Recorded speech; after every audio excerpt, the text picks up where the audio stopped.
Welcome back, everybody. Thank you for joining me here today so that we can discuss Grave Encounters. So, in this movie, we follow a group of reality show ghost hunters as they venture into an abandoned insane asylum. Now, this has a real reputation for people getting lost in it. It turns into like a maze. It's built to be like a really confusing place, almost like in its own way, like a prison.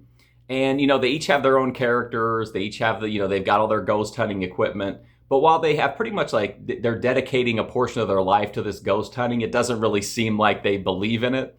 And once they get inside the asylum, and they're actually locked in there overnight by the caretakers, they couldn't get out if they wanted to. They start to realize that maybe they're right and there aren't any ghosts. All of their testing is coming up negative. They're not having any, they're not getting any real usable footage. And then some weird things start to happen, and they have to start to wonder, is something going on in here, or are they just getting paranoid, or is someone messing with them? And that's the story here of Grave Encounters.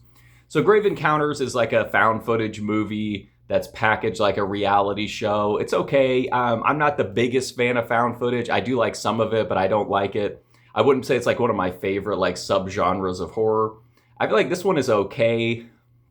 It just doesn't really do much, which is really my issue with found footage movies in general. Like, I don't need constant action or constant scares or constant even deaths or whatever, but I do need like something to happen, an engaging story, some atmosphere, some creepiness. And this movie doesn't really have that. Although it is kind of entertaining to watch because the characters are kind of fun and ridiculous at times. But overall, like, it's not really a scary movie. Once you get into like the final third of the movie, things start to pick up a little bit. But by that point, you're not really invested enough for that final act to really like have the weight that it should have.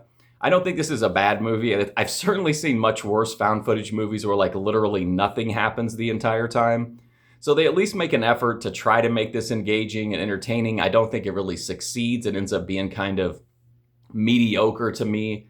I'll definitely check out the sequel, but as far as Grave Encounters goes, I think it's okay.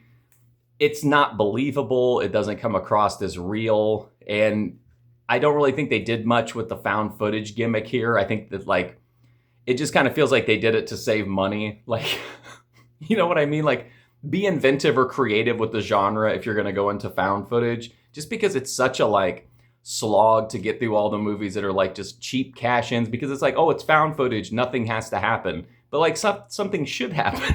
And unfortunately, it doesn't happen until it's too late in Grave Encounters. I would give this like a mild, like thumb slightly down. But again, I'm not really into found footage. So if you're super into found footage, you might get more out of it. But in the end, I didn't find it to be scary. I didn't find it to be that entertaining. It has some interesting parts in it, but not enough to carry the movie. So anyway, that's my review for Grave Encounters. If you want to check out more, I've got a YouTube playlist filled with reviews. But until then, thanks for watching this one, and hopefully I'll see you soon.